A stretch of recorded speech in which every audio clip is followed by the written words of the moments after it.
नमस्कार। शराब घोटाला। पिछले 2 साल से यह शब्द आपने कई बार सुना होगा। 2 साल से बीजेपी की सारी एजेंसीज कई रेड मार चुकी हैं, कई लोगों को गिरफ्तार कर चुकी हैं, लेकिन अभी तक एक भी पैसे का हेरफेर कहीं नहीं मिला, कहीं से एक भी पैसा नहीं मिला। अगर भ्रष्टाचार वाकई हुआ है तो इतने करोड़ों रुपए गए कहां? क्या सारा पैसा हवा में गायब हो गया? सच्चाई यह है कि किसी तरह का कोई भ्रष्टाचार हुआ ही नहीं। अगर होता तो पैसा भी मिलता। ऐसे फर्जी केस में आम आदमी पार्टी के कई नेताओं को इन्होंने अभी तक जेल में रखा हुआ है। किसी के भी खिलाफ कोई सबूत नहीं है, कुछ साबित नहीं हो रहा, खुलेआम गुंडागर्दी चल रही है, किसी को भी पकड़ के जेल में डाल दो। अब बीजेपी मुझे गिरफ्तार करना चाहती है। मेरी सबसे बड़ी संपत्ति, मेरी सबसे बड़ी ताकत मेरी ईमानदारी है।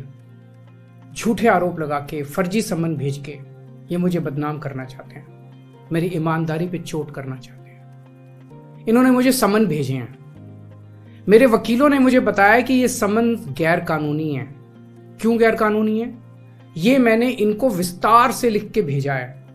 मैंने बताया है कि उनके सम्मन कैसे गैर कानूनी है, लेकिन उन्होंने मेरी एक भी बात का जवाब नहीं दिया। इसका मतलब उनके पास मेरी बातों का जवाब नहीं है। इसका मतलब वे भी मानते हैं कि उनका नोटिस गैर कानूनी है। क्या मुझे एक गैर कानूनी सम्मन का पालन करना चाहिए? अगर कानूनी रूप से सही सम्मन आएगा तो मैं पूरा सहयोग करूंगा।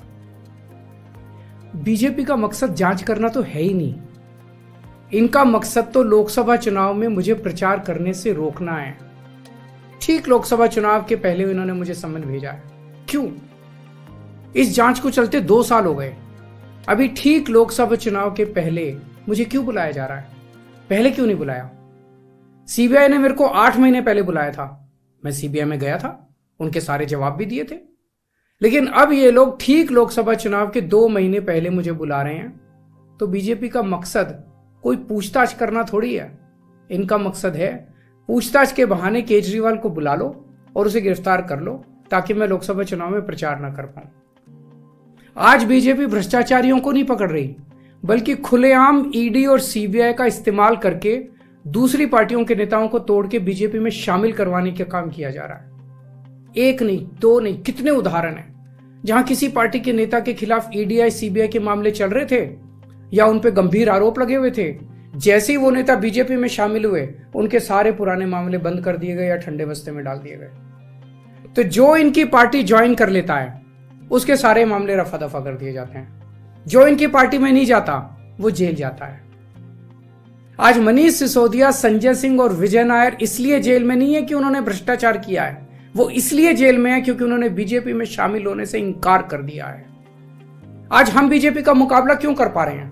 क्योंकि हमने कोई भ्रष्टाचार नहीं किया। अगर हमने जरा सा भी गलत काम किया होता तो दूसरे भ्रष्टाचारी नेताओं की तरह आज भी हम बीजेपी में शामिल हो चुके होते आज तक। इस तरह देश के ईमानदार नेताओं को जेल में डाल के और भ्रष्टाचारियों को अपनी पार्टी में शामिल करवा के ऐसे तो देश आगे नहीं बढ़ सकता। ये क्या चल रहा है? ये जो कुछ भी चल रहा है बहुत खतरनाक है। ये हमारे जनतंत्र के लिए बहुत गलत है। इसे रोकना होगा। मैं हमेशा देश के लिए लड़ा हूं। मेरा तन मन धन देश के लिए है। मेरी एक एक सांस देश के लिए है। मेरी खून की एक एक बूंद देश के लिए है। मेरे शरीर का एक एक कतरा देश के लिए समर्पित है। हमें मिलकर देश को बचाना है। मैं पूरी जी जान से इनके खिलाफ लड़ रहा हूं। आपका साथ चाहिए।